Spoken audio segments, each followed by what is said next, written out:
Oui, bonjour, bonjour. J'espère que vous allez bien les activités. Ok, moi je me porte à merveille. Et voici une série de exercices de mathématiques financières, la clé des bacs. La clé des bacs. Voici exercice numéro un, exercice numéro 2 et exercice numéro 3.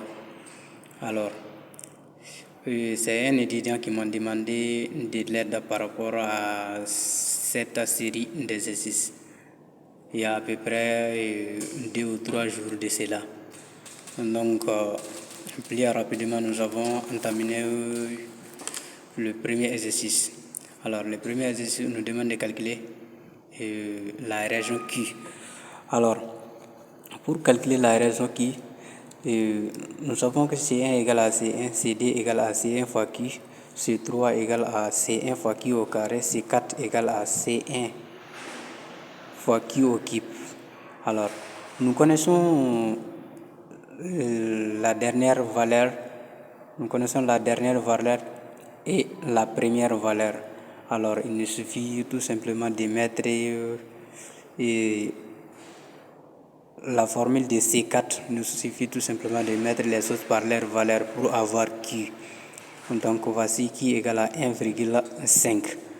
Donc, si nous avons Q, déjà, on nous demande de calculer les deux autres valeurs nominales.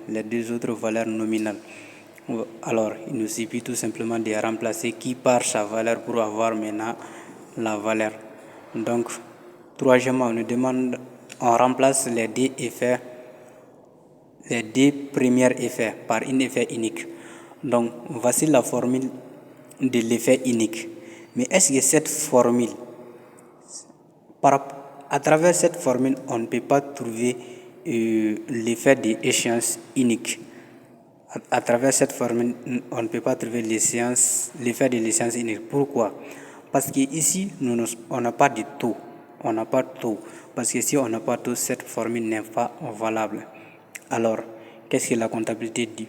Si on additionne les deux valeurs C1, CD, si ça donne la somme des valeurs uniques, donc il nous demande de partir par cette formule. N égale à V1 fois N1 fois V2 fois N2 sur V. Alors, voici. N égale à 150 000 fois 0. Pourquoi 0? Les 0, ici, dans cet exercice, nous ne sommes pas les dates d'équivalent. Si nous ne sommes pas des dates d'équivalent, alors le premier date sera transformé en date d'équivalent. Donc, ça sera 0. Le deuxième, le premier date jusqu'au deuxième date, nous avons 15 jours. Donc, nous avons 9 jours. Alors, quatrièmement, on nous demande de remplacer les deux dernières aussi. Les deux dernières effets par un effet unique. Voici ça, c'est le décompte de N. Alors, voici une autre formule aussi. Dans les cas, si nous avons taux, il nous suffit directement de chercher 2. Comment chercher 2? 2, c'est 36 000 divisé par taux pour avoir 2. Voici ceci qui est là. Et ça va nous donner 4000.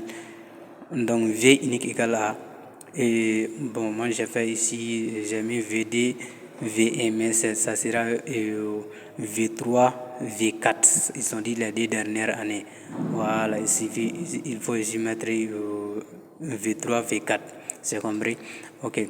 Voici la formule. Il vous suffit tout simplement de calculer tout ça et de tirer V unique. Oui, vous aurez le résultat.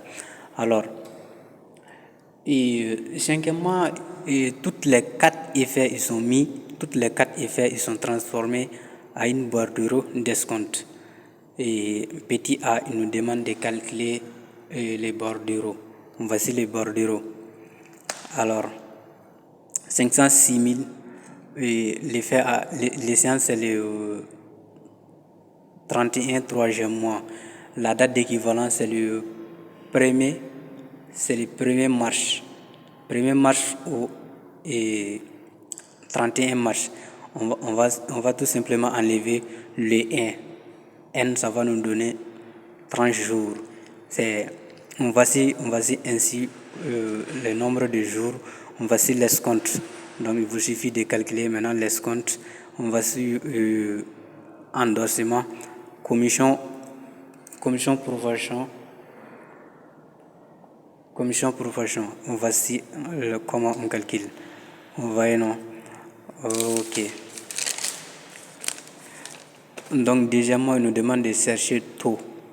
Voilà, voici. Nous avons le net. Donc, nous avons l'escompte, tout. Donc, il nous suffit tout simplement de remplacer les choses pour avoir maintenant le taux. Voilà, ça c'est juste pour la première exercice. Donc, si vous avez eu un peu de la compréhension par la première exercice, surtout n'oubliez pas d'abonner, de liker et de mettre en commentaire la partie non compris. Et puis surtout de vous abonner. La deuxième exercice est en cours de la correction.